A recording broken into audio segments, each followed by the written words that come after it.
Hello. Hello to everyone joining from wherever you are in the world for today's conversation about confident decision-making for better outcomes in government.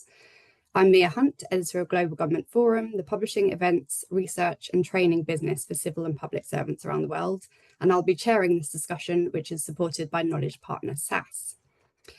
It is, as the title suggests, all about decision-making, and we're talking here about decisions made at any level, from day-to-day decisions made in administrative and frontline delivery roles to policy decisions made by senior civil servants. And there'll be a particular focus on the role of data and AI in decision-making. So we'll be looking at data practices that are making a difference for decision makers and the value that can be unlocked from more timely and accurate data in government, the technology and operations that are improving decision makers' agility to react to changing and evolving conditions, the skills needed to make confident decisions in government, the role of AI and especially agentic AI in better decision making and action taking, and what all of this means for productivity. And we at Global Government Forum have conducted a survey on data-driven decision-making in government, which closed last week. And I'll briefly run through a few of the key findings, which we'll dig into later in the conversation. But before that, I'll introduce you to our wonderful panel. So on the panel, we have Jennifer Robinson, who is Global Public Sector Strategic Advisor at SAS. Jennifer works to help governments maximise the use of their data through data integration, data management and analytics. She speaks with government leaders about emerging technologies and how to strategically adopt them, and writes about data-driven governing, including a book, A Practical Guide to Analytics for Government, which she co-authored. We also have with us Dr. Sarah Garner, Head of Data and Insights for OneNoggin at the UK's Government Digital Service, which sits within the Department of Science, Innovation and Technology. Sarah leads a team dedicated to leveraging data-driven solutions to enhance user experiences and drive continuous service improvement. Before joining the Government Digital Service, Sarah was lead for a health data analytics team at the UK Health Security Agency, where she played a critical role during the COVID-19 pandemic, delivering real-time analysis of case and hospitalisation rates and providing essential insights to the Chief Medical Officer to guide national interventions and response strategies. Joining us too is Megan Collins, Chief of Enterprise Information Management in the Corporate Services sector of the Treasury Board of Canada Secretariat. Megan is a leader in information management, working with her team to bring fresh perspectives and innovative strategies to drive digital transformation. She's worked in both the public and private sectors and has expertise in information architecture, data governance, lifecycle management and digitalisation initiatives.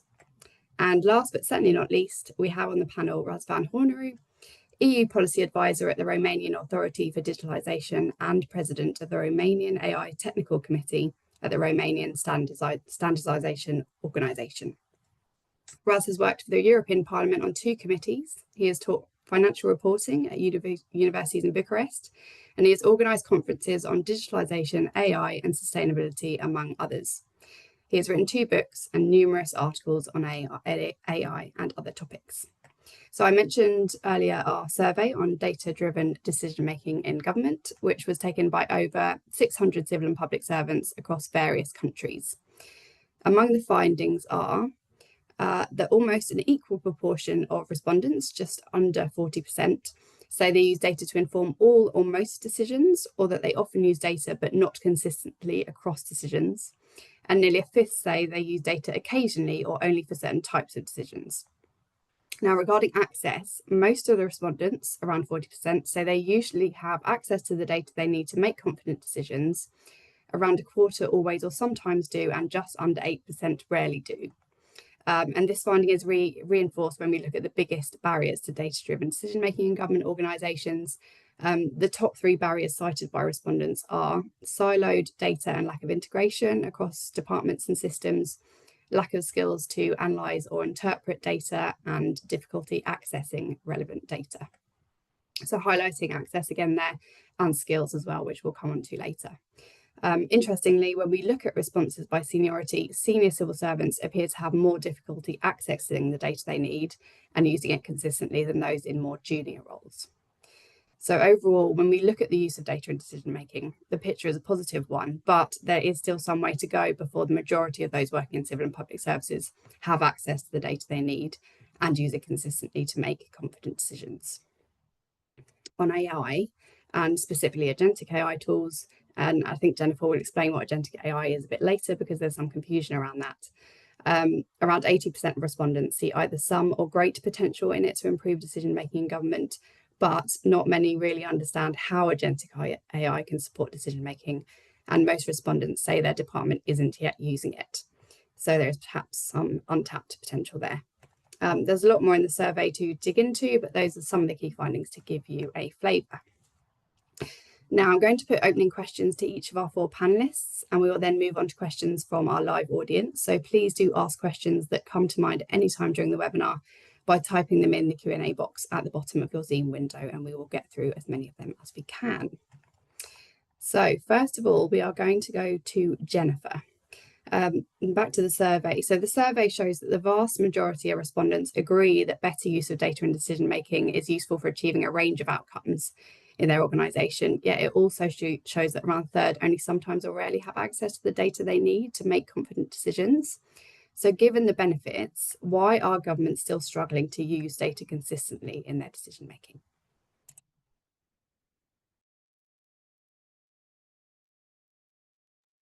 You're on mute there, Jennifer. Sorry about that. All right. So yeah, so the survey showed at the top was silos, skills, and tools were the top 3. The silos are really probably one of the biggest inhibitors because you have organizations that have such different remits. And so for every remit, they're collecting their unique data and they're collecting duplicative data. The problem with these silos is that sometimes it's very difficult for organizations to do that cross data sharing. People say, well, for security purposes or for privacy purposes, I shouldn't be sharing this data. And so one of the challenges that governments have is they're just not breaking down those silos by sharing their data. Sometimes they don't have a tool that's appropriate. Maybe they don't have a data and AI platform that facilitates that sharing of data. But one of the, probably at the core, one of the challenges is that they don't have data governance framework set up. And a data governance framework, it basically establishes the who, the what, the why of data sharing.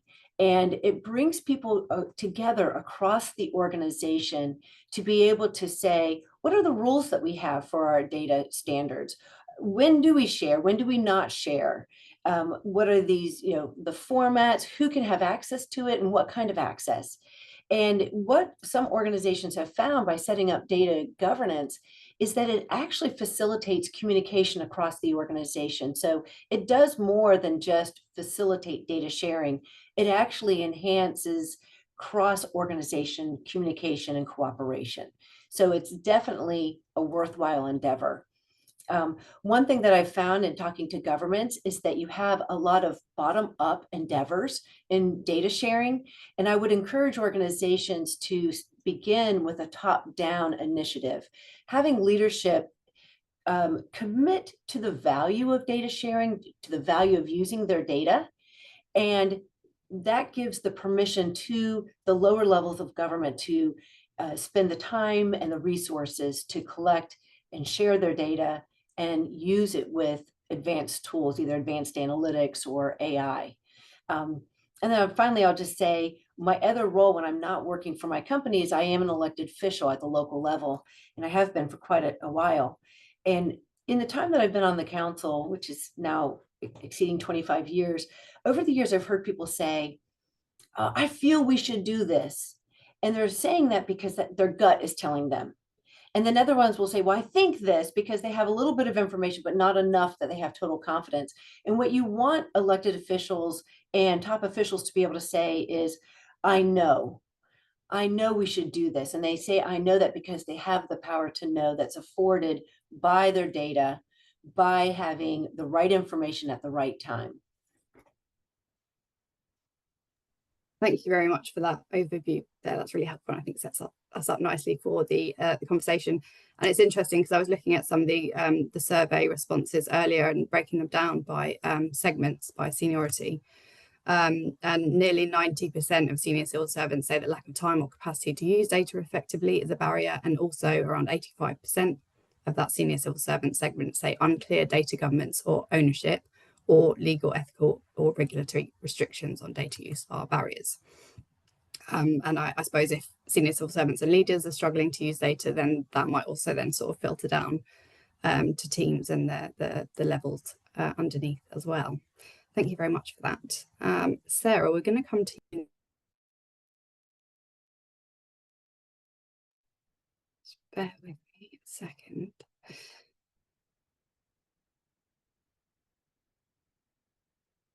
Yes, so you are working to assess product managers' access to data and to help them embed data in their workflows and decision making, ultimately, so they can provide better products and a better service experience for citizens. Can you talk us through the work that you're doing with that and the sort of practical examples of how you can help people embed data in decision making? Yeah, definitely. Thanks, Mia. Oh, can you hear me okay? That my computer chose that exact moment to freeze for a second. Yeah, we can hear you. Perfect. Yeah, hi everybody. So just to give a bit of context about where I work, the Government Digital Service has a programme, which is the Digital Identity Programme, or GovUK One Login. So this is a website for UK citizens whereby they can come to our website, create an account with us and prove their identity with us, and then go on to use that single account to access any government service that they need to. So whether that's driving license, tax returns, passport, they'll be able to use their one account to do that.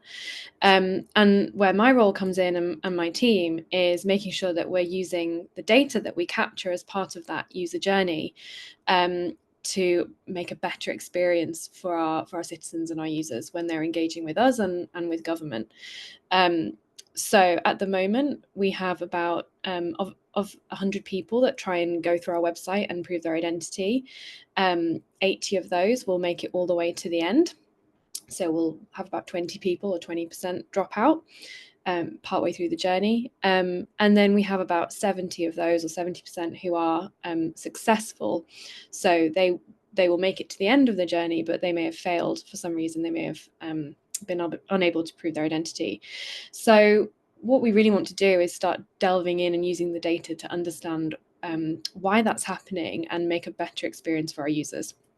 Now, One Login is also in its kind of growth stage. So we have an extremely tight roadmap of new features that we're adding all the time to try and make the product better. And one of the issues that we've found is that product teams and our product leads, they really want to use data to drive decision making, but they are struggling to find the time to engage intentionally with the data about their product and find space within that roadmap to be able to then act on those insights. So we conducted a data maturity assessment last year, actually, with a variety of people in the program, including our product leads. And that was one of the key things that came out. So I have a quote, which is, our roadmaps are based on evidence and data, but then we can't easily flex if something new emerges or we see something we want to iterate on quickly. So one of the kind of challenges is how we make that data accessible to those product leads and enable them to do that. We have a few different ways that we've tried to do that, some successful, some less so. So the most common one, which probably everybody here does, is through self-serve dashboards, for example. So we try and make data accessible through that. That has limited success, I think, because you might go to one of those dashboards if you're after a specific metric, but you're not kind of engaging with those dashboards every day as part of your workflow. So the challenge really is how we get that baked in to product planning. One of the pieces of work that we've done recently, and I'm happy to delve into this a bit more if there's time, is something that I produced jointly, so between myself as the head of data and then the head of product. So we produced this together, and I think that was critical in its success. Is the impact framework, is what we call it. And that's essentially a report that we're producing on a quarterly basis that goes to our product leads, containing a range of metrics about different points in that user journey. So where we're seeing dropout or failure, how many users it's impacting, how much it's costing us every time they drop out, how many calls we're getting to our contact center about that particular pain point. And then something that we call a user resistance scale that we've created, which shows you how many attempts it took a user to kind of get through that pain point.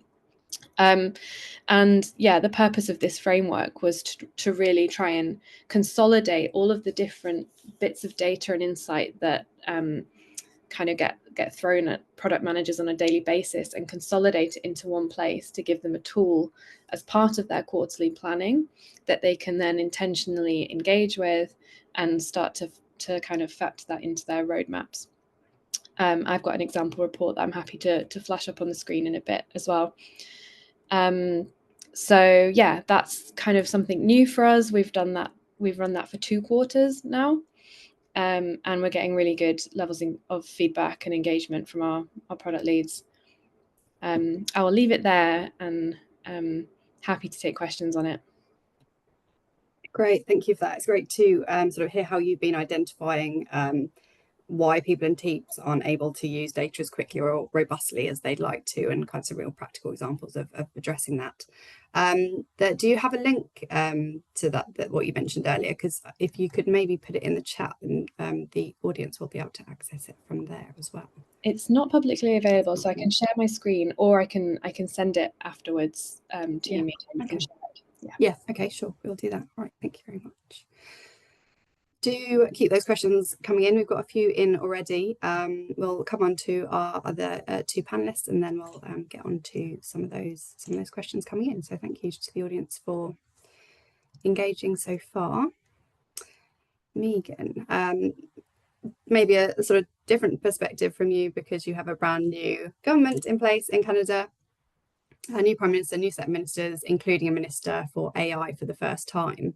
So I want to talk to you about data strategy. How is that changing as a result? And what are your priorities? So the short answer is we don't actually know yet. So he's a new minister, just being set up. So we're going to be curious to see. Prime Minister Carney has taken the opportunity to kind of take a little bit of time, I think positively, for the new cabinet to kind of come in and get an idea of what's under their envelopes, essentially, right? What do they need to get to? How do they can tackle things? He is a very data driven person. If you've ever read any of his background, or he has a book as well, he's an econ person, so you got to be there with numbers, and so he's looking for that kind of information. So in the fall economic statement, we're looking to see a little bit more what's the investment, where are things going. However, AI and the push for AI, and more data driven decision making, and just more data driven initiatives is not new to any government portfolio. So really, we've been kind of proactive in that nature anyways. Our CIO for the government of Canada is quick to always say you have to have your data vegetables before you can have your AI dessert. So we've really been kind of focusing more on those sort of fundamentals sort of pieces. And so that's really where the data strategy comes in for us. Because you tend to get these kind of motherhood statements of you need, as a department, need to be focusing on AI initiatives. That's great. What does that mean?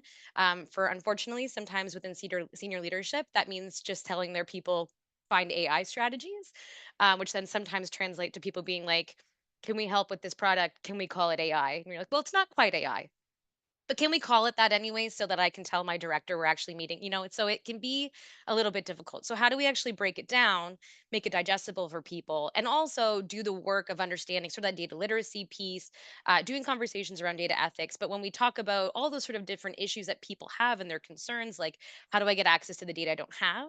Sometimes it actually even means, what data do you think you need? And why do you need it? So sometimes it's getting into that. So the data strategy was really about eliciting those sort of responses full scale across our department. We're a central agency, so we essentially feed into and respond back and evaluate all of the other line departments throughout the government at the federal level. But in some cases, Jennifer, you'd brought up a lot of the silo pieces, but sometimes it's also a legislative issue, right? So I think senior leaders as well struggle to say, I don't have access to the data, I don't have time, but the people reporting into them have a hard time, and they struggle explaining explaining why that is. And so sometimes it's also being able to explain those kind of pieces as well. It's like, well, we work in a federated government. So sometimes we have shared initiatives, not only between the federal government, but with the provincial government. And sometimes going to them and saying, we don't have access to this data is actually a legislative issue. And so you have to be able to tell our senior leaders that, to tell our political counterpart that, to say, if you want to be able to fix some of these issues, some of the governance issues and things like that, you actually need to take this into the House. So there's some added complexity that comes along there as well. But then when you break it down to the more smaller level, sometimes it also means, where do we collect data? What do we mean by data? Generally, a lot of people, when you say data, will think, well, what's in my spreadsheet and what's in my database? They forget about the untapped potential that exists within unstructured data as well. And so we have a huge amount of policy documentation, evaluation frameworks, things like that. And I even recently had a client reach out to us looking for help because they spent 4,000 man hours reviewing evaluation PDFs to try to pull out and tease out data from that to be able to put into a Power BI dashboard. So that's just not a great use of time. It's work that can be done to be able to feed into models down the road. But it's one of those things where that's part of my job is working with clients, talking to them like that, and finding the solution of, this is a good use case here. Because quite often, again, everyone's just like, I want to put AI on this. The generative one right now, generative AI is kind of the buzzword right now. It's people are understanding, they understand, ChatGPT and Copilot and things like that. And I've gotten comfortable, I would say, with that. However, from a government perspective, it's quite difficult at times because it's not cheap to have these types of tools. So if you're going to also make sort of a case for putting money into these things, taxpayer money, you really have to prove, sort of like, why is this going to be useful? Why is this investment necessary? Where is it going to happen? Where's my ROI, right? And there's still a lot of work to be done as far as cleaning up our data, getting it ready and identifying it. So the same model from an IM perspective of garbage in, garbage out still applies. So if we're not making sure that we're putting in the right information, identifying what information and data is important to the questions we're looking to ask, we're not going to really get anywhere. We're not going to get the ROI we're expecting. Agentic is going to be a whole other. I know, Denver, you're going to speak to this a little bit as well. We're getting a lot of questions like that, especially we are a government unionized environment. People are scared, and quite rightly. I think it's good that people are inquisitive and asking these questions. We need to get ahead of these things. Quite often, government is thought of as being behind. And so the fact that our people are thinking about these things and what would be good use cases for this, what does it look like? Again, the cost associated is high. So we're kind of fleshing these pieces out, and that really comes from sort of that data strategy piece. So it's kind of getting the fundamental, so the needs, the requirements, the problem statements out, and kind of fleshing those things out, as well as getting a real handle on where is our data, where is our information, where can we tap into it, and all the different places it may reside. We are data stewards, getting a handle on what our requirements are from a privacy or legislative component, and then putting those all together of how do we going to be able to best position ourselves to be able to leverage these for like for people working every day, and then for our senior leaders and for our political counterparts as well. So that's kind of where it's stemming from. If anything, I'm hoping that it poises us well for what the new AI minister is going to be coming down with in the fall, likely. And I think a lot of departments are trying to get into that sort of readiness state to be able to drive from there. But that's sort of what we've been focusing on. So it's a great topic for us because it's very top of mind for me, and looking forward to the continued discussion. Thank you, Megan, for talking us through that. I think it just demonstrates just how many considerations there are in a strategy like this. I mean, you mentioned data literacy, data ethics, which I think is something we're going to come on to later, governance frameworks again, knowing the question that you want to ask, and knowing what data you need and perhaps what data you don't need as well. Data quality, yeah, a lot going on there, a lot we can dig into later in the conversation as well. And coming on more to AI now, in my opening question to Raz, can you tell us how civil servants in Romania are using AI in government now? It'd be really interesting to hear. Right. So ethics in AI, it's something like what Megan said before, have your dessert with AI, right? Before you have your data with vegetables. Lovely saying. So ethics with AI was the first one regulated actually in 2022 by UNESCO, which means 194 states included Romania there. So I'm not really concerned about ethics in AI, or not how public servants actually use it, because public servants, or fonctionnaires publics as they call it in French, it's a matter of public good. You have to do your duty in the public good sense. That means a high sense of ethic that we got tested on when we got the job to begin with. So I would not say there is an ethical issue with AI or how we use it here in Romania or elsewhere. It's more like a reputational risks in some countries. It's like a doctor that is using AI, the patient wouldn't trust it so much, right? So currently the AI is not that developed to be trusted yet, and maybe there you can put an ethical barrier. But so currently, I believe it's more like a reputational risk rather than an ethic in using AI. Thank you very much for that, Raz. That's yeah, an interesting perspective that's sort of important for these kind of topics always.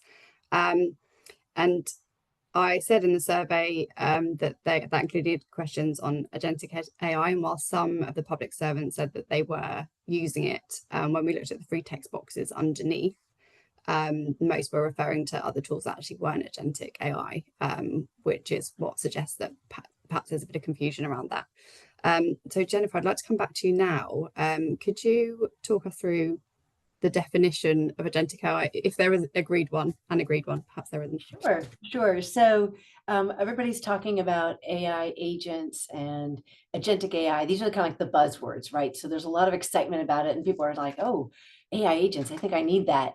And kind of like to Megan's point a little bit earlier about what data do you need and what data do you not need, you also have to think about what tools you need and what tools you don't need.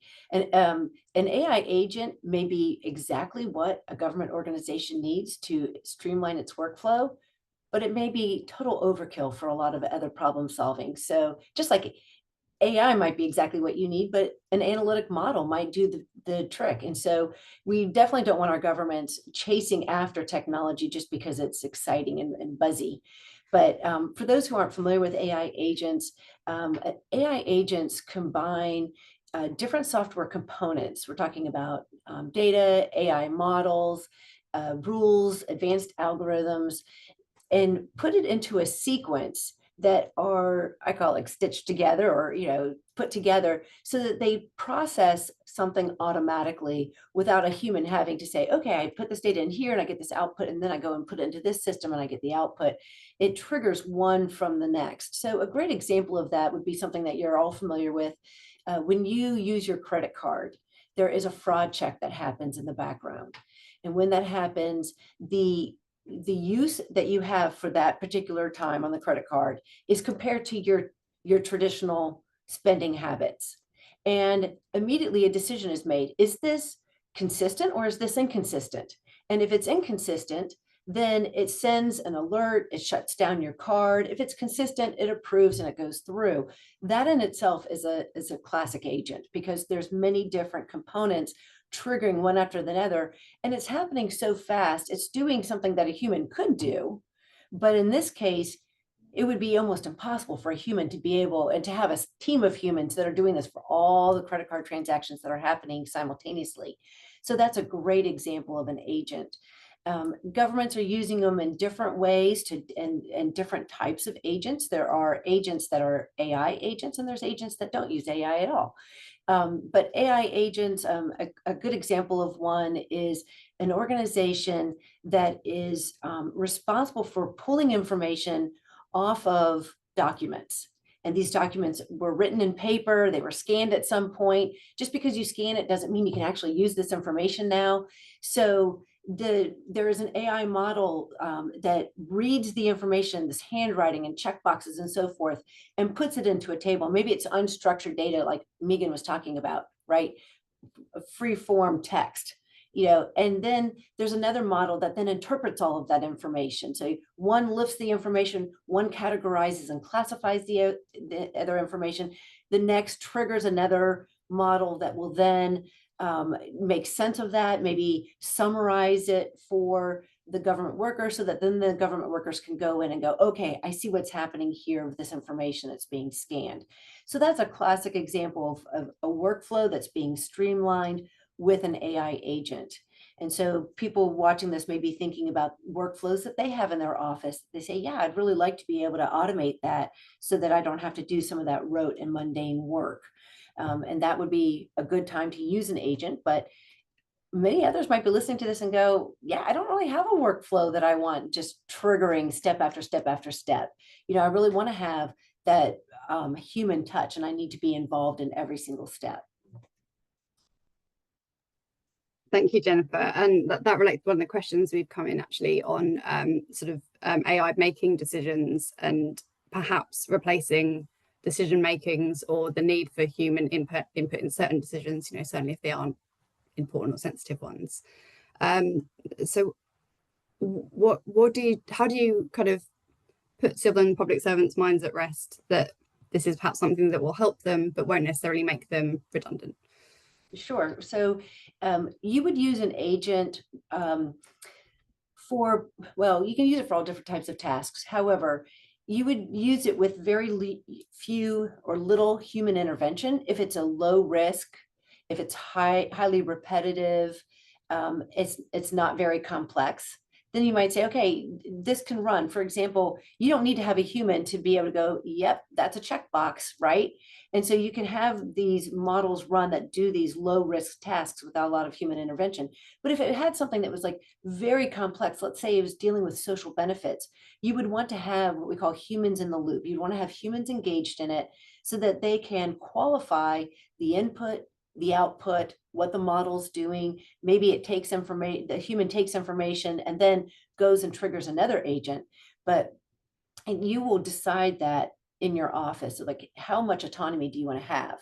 And I think to the heart of your question is like, should we be concerned about our jobs? Like, is AI going to take over our jobs? And I think a lot of people are asking that. There are jobs that are well suited for computers, and there's jobs that are well suited for humans, and they're not the same exact jobs. Jobs that involve lots of figures, huge, consuming huge amounts of data, complex calculations, that's great for machines. But if you're talking about using common sense or creativity, judgment, those are the things, those are the tasks that you reserve for humans, and you would not try to assign that out to a computer. So in short, I think there will be some tasks that will be greatly automated, but the decision-making that's involved in jobs still needs to be done by a human. Okay, thank you. And one more question for you before we move on, perhaps back to data. In the survey, over 80% of respondents see either some or great potential for artificial intelligence to contribute to improved decision making in government. And I know, Jennifer, that you think it's highly likely that AI will be used to assist decision making to a greater degree with each year that passes. So can you tell us a bit about that? Sure. So AI models are, and I've already mentioned this a little bit, AI models are well suited for certain tasks. So if you look at your body of work and you say, I have a lot of rote tasks, that would be perfectly suited to have an AI model perform that task.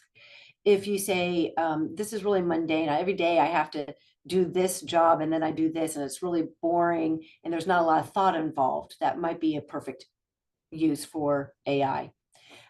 On the other end of the spectrum, you might have extremely complex information. For example, identifying patterns of fraudulent behavior or patterns of behavior by a machine so you can identify when that machine might fail. For example, a part on a train.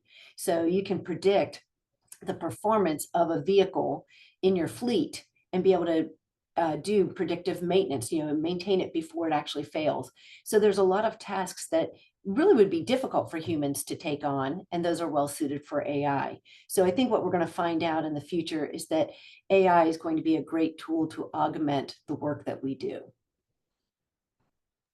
Thank you very much. Does anyone want to come in on that? Add anything? I can maybe add a little bit.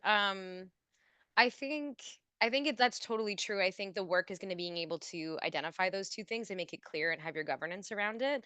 Additionally, as well, I kind of had said like they're not inexpensive tools. They generally are always subscription based as well. So, as my CFO is constantly talking about, it's quite painful to have to project over time, over years, what your IT costing budget is going to be, especially with the needs arise, even on compute and things like that. And how do you also square that away with some of your environmental commitments is something we also look at as well. But I do think, I mean, if we're honest, this is not the first disruptor within our information system, and so it does mean that I think we will likely have to pivot some skill sets. Um, Again, looking where these things are going to fit in, but also what that means for job descriptions for people who are doing certain work. How can we sort of leverage and get their skills ready for these sort of tools as well? That's something that I've had to do within our discipline for quite a while. We moved from physical records to everything being digital and online. It doesn't mean you do away with the people and the expertise behind that, but it does mean that you have to pivot and do your own internal change management for your people to get them ready for some of these tools, find the training that they require. They're not simple, they're extremely complex. And so getting people ready and comfortable, especially even supporting them for our user base as well, can be quite difficult. So I don't think it goes away of people needing to have the work. It's just that very well might change a little bit of what you will be doing. And I think there is still a lot of work that has to be going of sort of the long-term implications of what agentic AI means. If you start having, a lot more agents start doing the work, at what point does it come agents to agents talking to each other? And to what extent do we still have to have human intervention, I think, on some of the outputs of these tools to ensure things are correct and that this is the level of work that we want. I've been hearing more and more conversations of concerns around how smart can the AI models be, and do we lose over time a little bit of that kind of level of maturity and complex thinking and critical thinking, and the being able to actually explain those things. So I think there's going to be a lot of work around what does it actually mean in our current environment, and being a little bit careful as well, of not pushing too far for the sake of the fancy tool, but really thinking about what is the importance behind, what does it mean to be good stewards of this, not just of data, but of the actual processes as well. Where is it important? And then also when we talk about, I think someone also asked about sort of the ROI and metrics. Like I brought that up before, but it's also what are you trying to get out of these tools? So if for example, you're trying to get less, you're trying to do a task in less amount of time. We have actual projects ongoing right now where we run them both in tandem. So we have a group, like a pilot group. They run it in their manual process. They do the same thing using the tools at different spots. Sometimes as well, we want to see where it's best suited, and then we come back with, did you actually get the time back? So being really clear about what your value statement is, what the proposition of these tools are going to provide. If it's that you think that it's going to be able to make everything better, is that actually what you want it to be, or is it just that you're trying to reduce time, or like that you're spending on these particular tools, or free up a particular body to do something else? So it's having those sort of benchmarks and then doing kind of the testing, like going back to basics of the scientific testing on these things. And are you actually seeing what you expected and what you wanted out of these tools? That's how you can then better actually put it into, say, a proposal for them procuring the tool at all, of saying, we've tested with it, we know we can get the ROI, this is worth the investment because I can show it here. So there's quite a bit that goes into it, but I do think there is an honesty part to it of, this is not the first time we've seen disrupting technology, and we know that it changes sort of what the job market will look like. I think that's still to be the case. I think it's our job right now as people in leadership roles to make sure that our people are prepared for that, to start thinking about the training and the skill sets that are going to be needed to support them. Thank you. That's great. Yeah, I think we want to come back to the skills point as well, and back to data as well. Raz, do you want to expand on any of those points and maybe sort of talk more about what civil servants need to consider when they're using data and AI in decision making? Well, data and AI, it's becoming increasingly important as it's future proof. It's a matter of what we should be doing, not that what we necessarily do. In the past, time was money, but now data is money, or actually it has some value attached to it. As an economist, I see this in a matter of supply and demand, where you need the equilibrium to be safety and sustainable when you make the decision making based on data and AI, as you need to take socially constructed arguments. Basically, you need to improve the society as a whole. So you need to technically structure the data in such a way to be functionalistic. And also the society will review that back, and it hit you back if you take a decision making that's not very well informed for the vast majority of society. I'm circling this back to what I previously said about the reputational risk and independence. AI can't be fully trusted right now because we operate with narrow AI and not with general AI, which the general AI tends to think more like the human being, while the narrow AI that we currently use, it's a matter of output of what we actually put there. And this may actually hinder the democratic process if we don't know how to actually structure the data that we feed in the model. With the Romanian government, we got two solutions, a national one and a local one, the Ion and Antonia. Well, there were more than chatbots actually, but they were closed down because they were not very matured yet. What's also not very mature, it's also our citizens actually. There's a process that I've been considering and observed. It's that citizens would actually fit voluntary data, private organizations like Apple or Google, but would be very, very reluctant to share their data with their government. In Southeast of Europe, this maybe it's more self-explanatory than in other Western countries, where people trust their governments more than we do here. This would be addressed at the 7th meeting of the European Data Innovation Board, where a strategy and standards will be discussed, and well, I hope at least some frameworks of reporting will come out of that. Thank you. Yes, that's a finding that we find at Global Government Forum over and over again, that citizens are often much more likely to give their data to private companies than to governments, and the sort of trust issue around that. And you sort of talked around kind of accountability in decision making as well, accountability to society and citizens. Back to skills now. Sorry, I'm jumping around a little bit. Megan, you talked about skills sort of primarily in AI, but I want to broaden that out for to talk about skills in data more generally. Lack of skills to analyse or interpret data is cited as one of the biggest barriers to data-driven decision-making in government, in government organisations in the survey. What needs to be done to change this? And Sarah, I'd like to come to you first on this, if I may. Yeah, definitely. I mean, I think one of the ways in which we try and tackle this is by making really good use of our analysts and the relationship that our analysts have with product teams.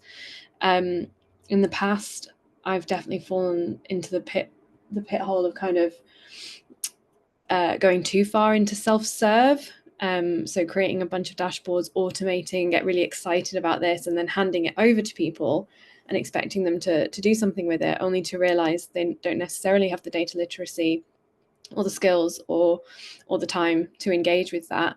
And we're actually now sort of going a bit more the other way and kind of reducing the amount of data that we put into those dashboards, and instead having our analysts look at that and summarize it and tell a story with it. And I think that's really important, is that ability to analyze the data and develop the narrative and the story and visualize that, and then present that back to our decision makers, rather than expecting our decision makers to have the time and the skills to trawl through and self-serve. That's kind of our role, is to pull out the most important bits of data and information and insight and present that back to them. So yeah, that I think that's kind of the way that we're heading, is much more around storytelling, rather than expecting all of our very busy senior leaders to be engaging and upskilling themselves.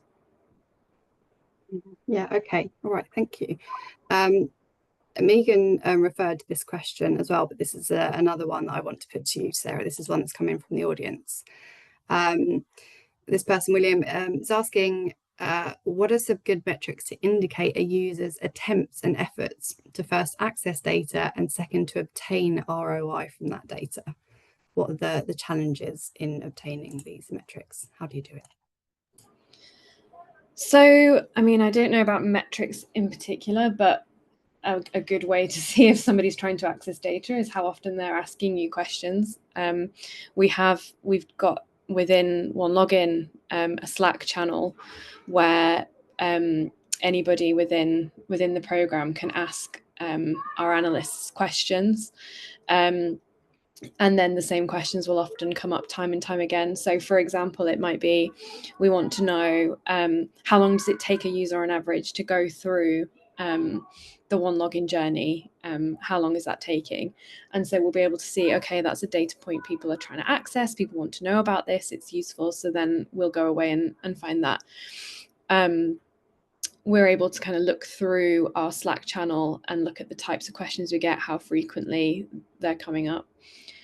In terms of return on investment, that's something that I'm trying to do at the moment. So we've mapped out what we're calling a data value chain. So taking some of our data sets and trying to follow through all of the places where that data is then being used to inform decision making across the program.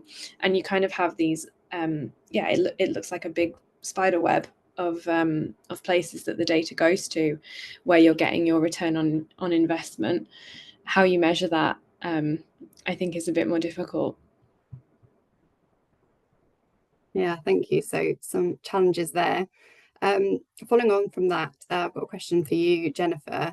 First of all, we live in an increasingly uncertain world with risks emerging all the time, and as a result, decisions often need to be made more quickly and under pressure. So again, this comes back partly to access. But how important is data for decision making in times like these? And what can be done to ensure that they have timely and accurate data, essentially the right data at the right time? Sure. So it's we're a data-rich culture, and part of that element is that our citizens expect us to use our data. So it is critical that for our citizens that we are getting our data together and that we're ready to act on that data. When COVID happened, we saw organizations that had already been data-driven. We saw them be able to turn and meet the new needs and demands better because they already had their data together. So that's critically important, but it's also important that you have the right tools. And I totally agree with Megan. She mentioned the vegetables and the dessert. I often say you have to clean your house before you have a party. You have to do your data work before you can use your AI or other tools. So if our citizens expect us to be data driven, it's important for us to have our data together and be ready to mine that data for these uncertain times. And that means thinking creatively about how that data is used and being on the ready to pull in new data sources as they become available.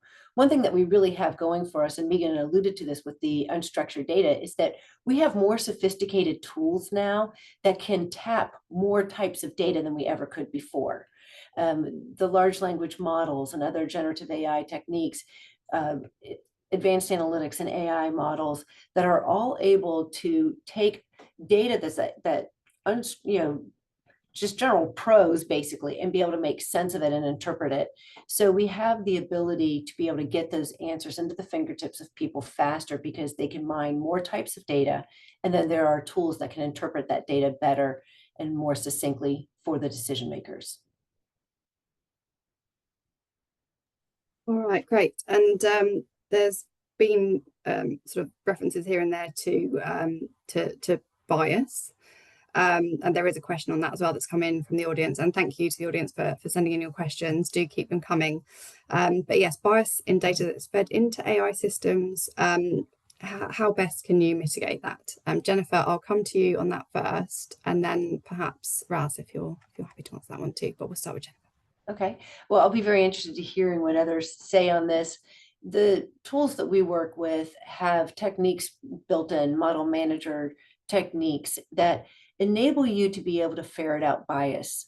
we have something on our models that we refer to as model management or model report cards that can help show if you're starting to have model drift, that's where your model stops being as accurate as it was before, or if it has bias introduced into it.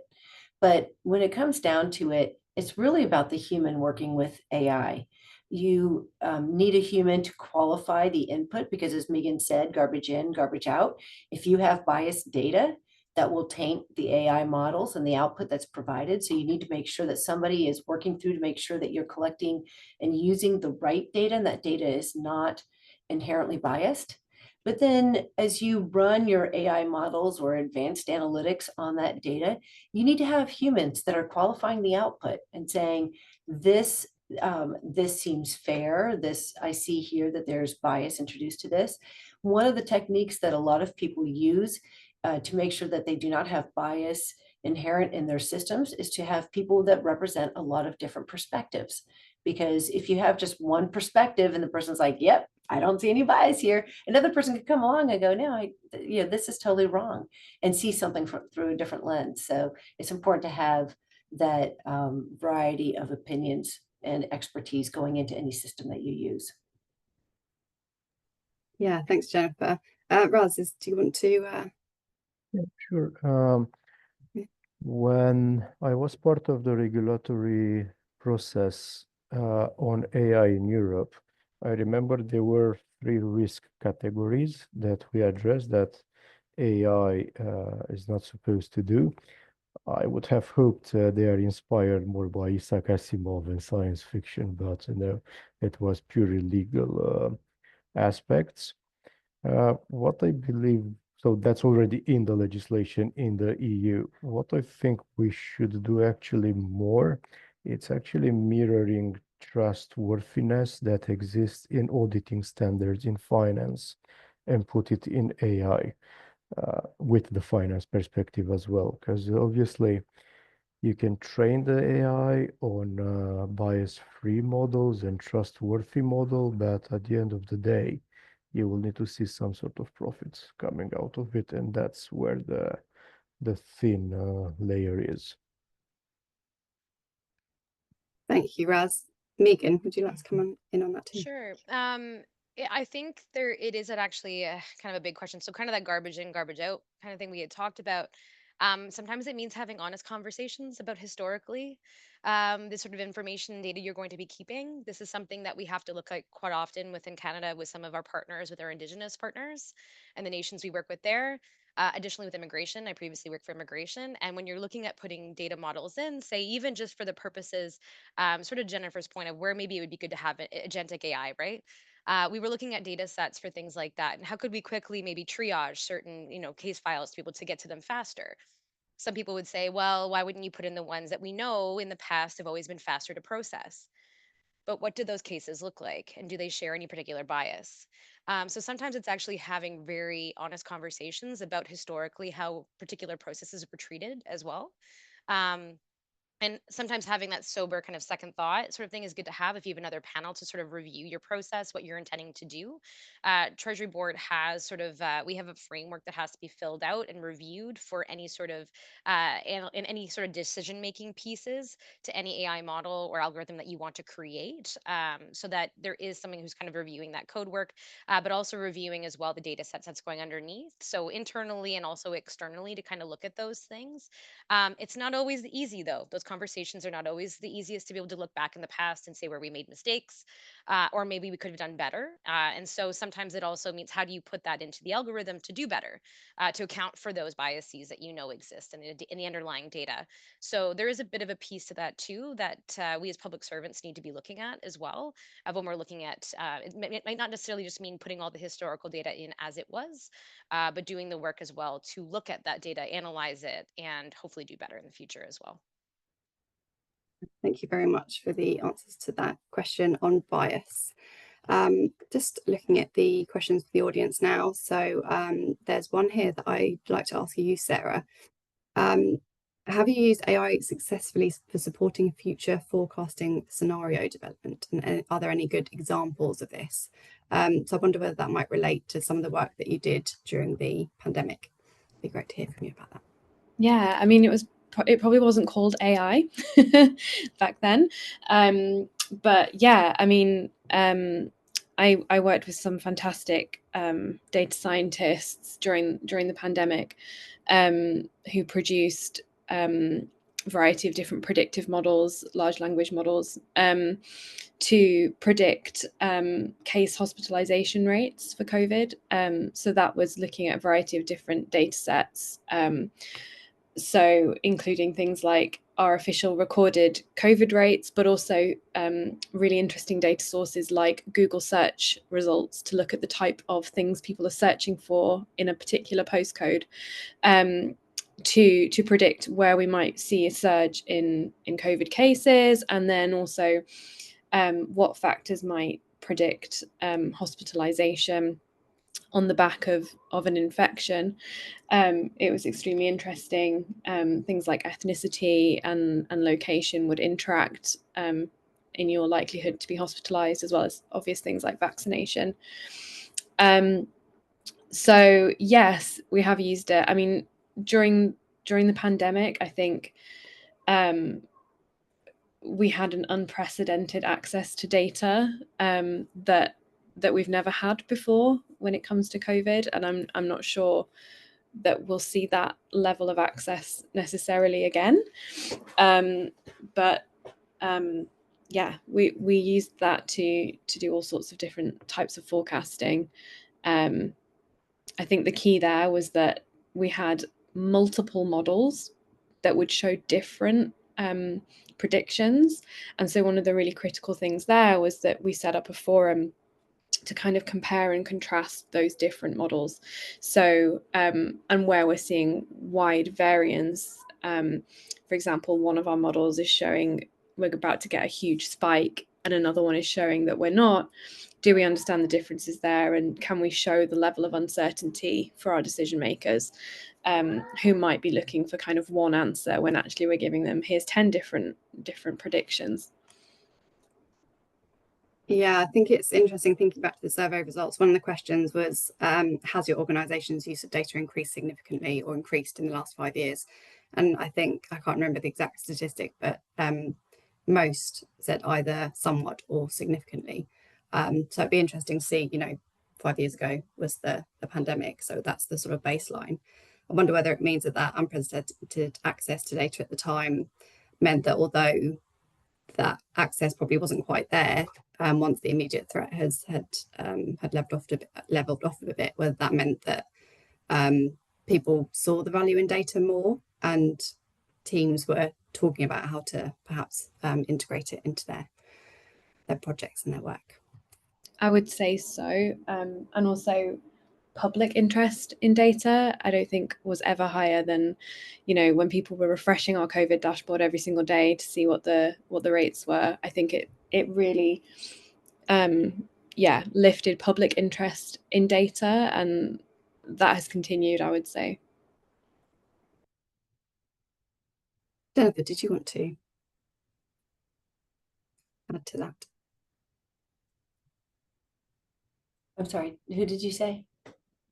Yeah, Jennifer, sorry, I realised that you went on mute, so I wondered if you wanted to come in, but I can move on to another question. Oh, sure. No, I'll just say that there's a lot of forecasting models, not always using AI, sometimes using advanced analytics, but a great example of one forecasting model is around flood prediction. And because you can take in so many different types of information, now you have your historic weather data, you have sensors on waterways, you have sensors on soil that can tell you how, the content of that soil and how permeable it is and how wet it is. All that information can be put into a forecasting model to help organizations identify flood risk going forward. And so that's a good example of governments using forecasting and taking many different data sources to be able to be better equipped for uncertain experiences going forward. Something that I want to get onto as well is productivity. In the survey, around 85% of respondents say that better use of data in decision making can improve the efficiency and productivity of teams. How, and do you see this as particularly significant now when governments around the world are working to save money and make civil and public service workforce cuts? Does anyone want to come in first on that one? Megan? Sure, I can jump. I mean, it's specifically been outlined by our prime minister that they're looking at being able to. So there's been a big push, obviously, to somewhat reduce public service, but also not to have it grow, and to instead rely on other tools for the purposes of productivity. But I think the job that's kind of the big statement sort of thing of but it's how do we do that, and where does it make sense? And I think that really does come back down to what is the best use of those kind of things, and again, putting the price tag for what the tools cost essentially aligned to what the actual productivity costs are. So for all the different work that we're doing, what would be a good use case? So it's kind of, you have to do those sort of strategy pieces of like, where can we find good places to put it? How do we evaluate if the ROI is actually going to be as it's expected? And then be able to put that forward. So when you submit, like if you need money from any department for particular things, you have to say, this is what I want to use it for. This is the expectations behind that. These are the outputs and the deliverables, and this is how I'm going to measure them. And then we'd have to go back and be able to provide that information to say we are getting back what we expected.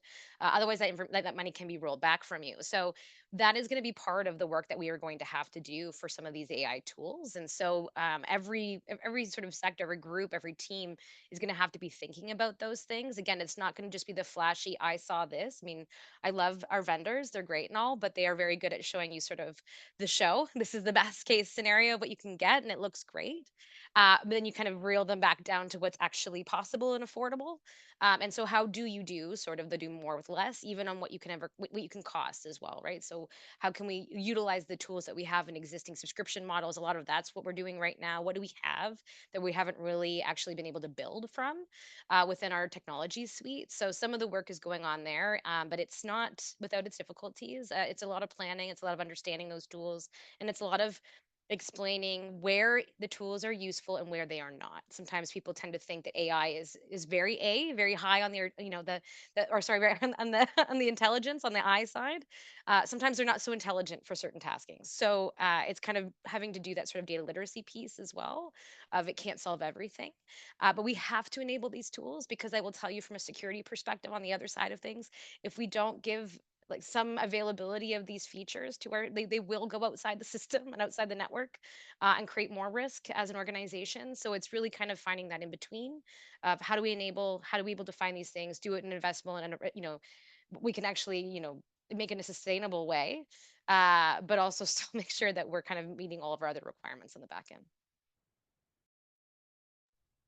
Okay, Jennifer.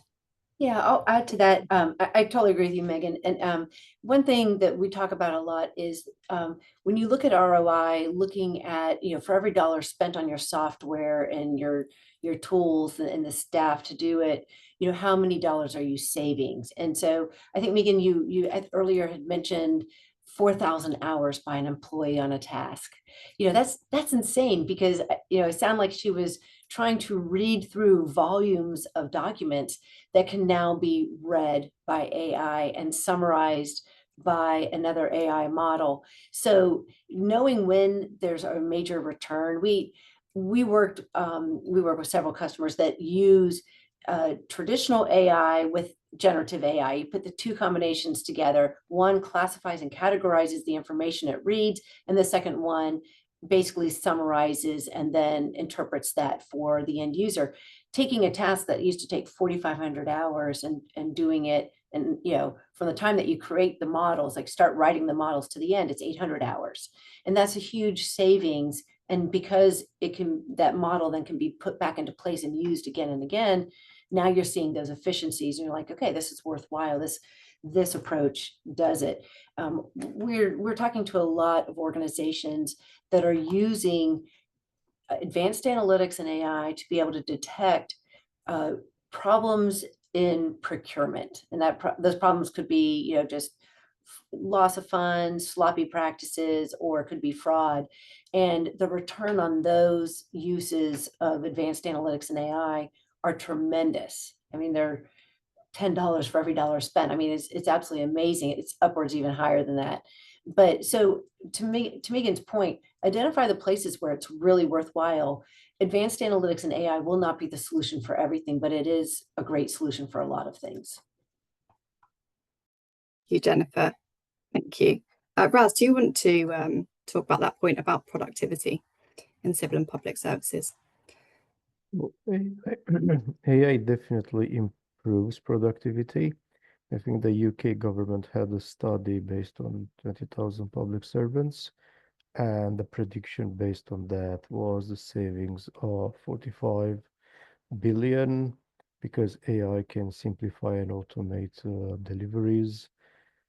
There's also the processing is cheaper and also might reduce also human error over there.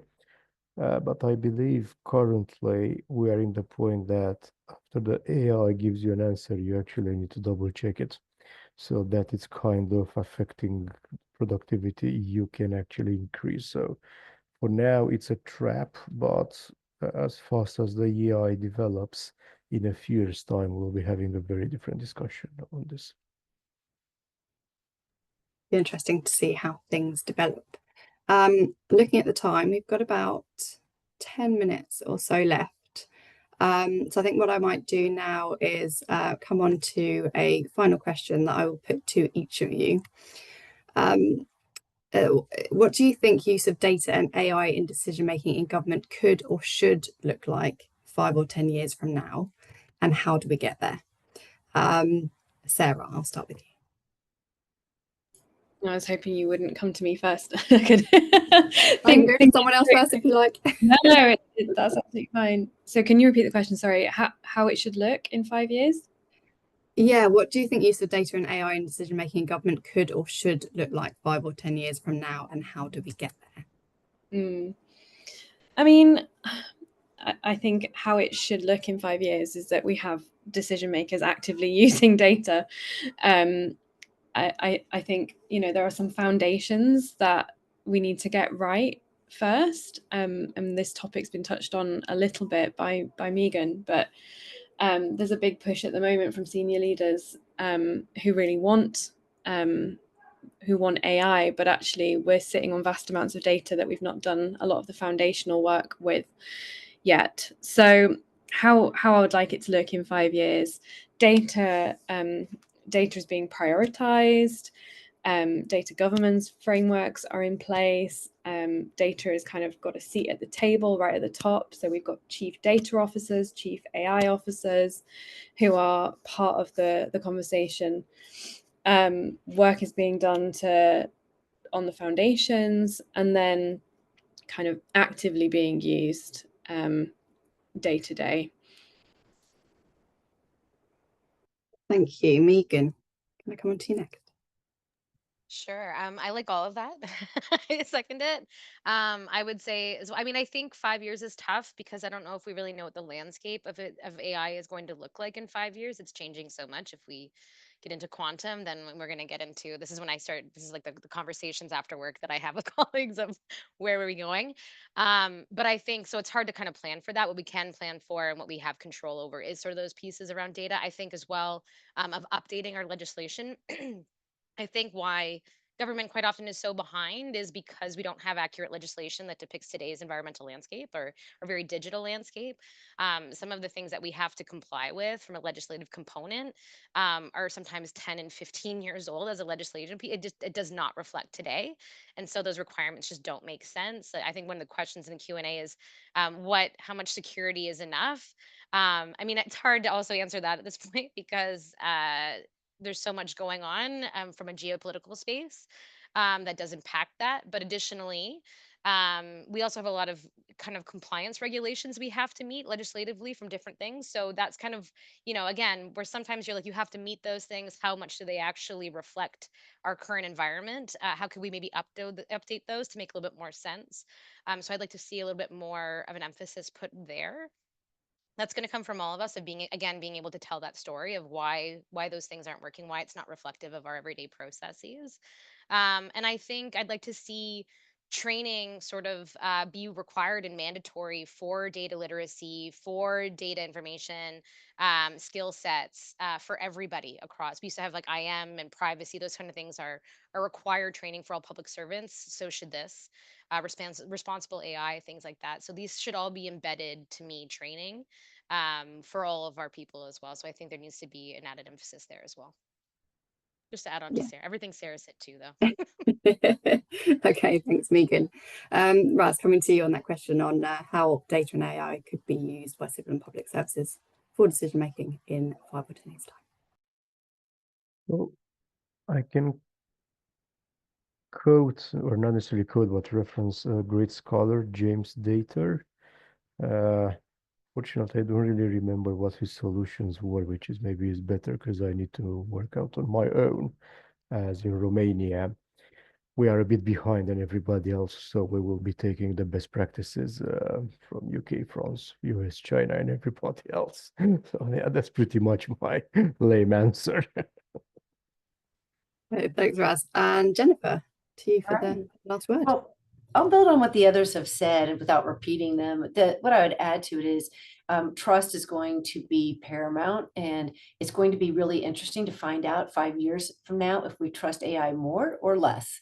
And so that will depend on the responsibility that's executed by those who, are responsible for the use of data and AI. Second to that, I'd say that usability will be, I hope, will be much greater.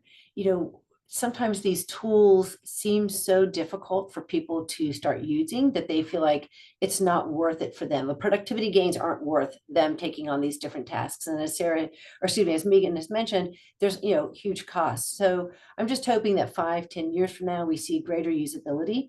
And so it's easier for someone to customize the workflow that he or she does and make it easier, faster, and better for the person to do work without taxing them with the strains of, different and new technology and extra cost. Thank you very much, Jennifer, for your last word on that. So with 2 or 3 minutes to go, that's where I will bring this discussion to a close. I'm sure you agree that there were some fascinating insights there into what governments can do to enable confident decision making. Lots of questions in from the audience. Apologies if we didn't get to yours, but there will be a report written on this that's coming out in a few weeks or months' time. So you may find that your question is answered in that when it comes out. Do look out for it. Thanks very much to our brilliant panel and to you in the audience for watching. You'll be receiving a recording of this session in the next few days. And before that, though, there is a survey that should be in your inbox now to get your thoughts on today's session. It'd be really helpful to the team here at Global Government Forum if you could fill that out to make sure that we're providing the best possible content. And any ideas on topics you'd like to see us cover in future webinars would also be welcome. And we have a host of webinars coming up. One of them taking place on the 8th of July is called How to Get the Right Skills Mix for Modern Digital Government. And it will look at how governments can assess the skills they need, how they can build the skills they need through recruitment, and how they can boost the skills of civil and public servants who already work in government to ensure that they are digital savvy and that leaders are risk smart and innovative. So you can register for that for free if you're interested. And if you'd like to see the list of webinars we have planned over the next few weeks and months, head over to the globalgovernmentforum.com homepage and click on webinars under the events tab. So once again, thanks to everyone for joining us today, and we hope to see you at another of our sessions soon. Enjoy the rest of your day.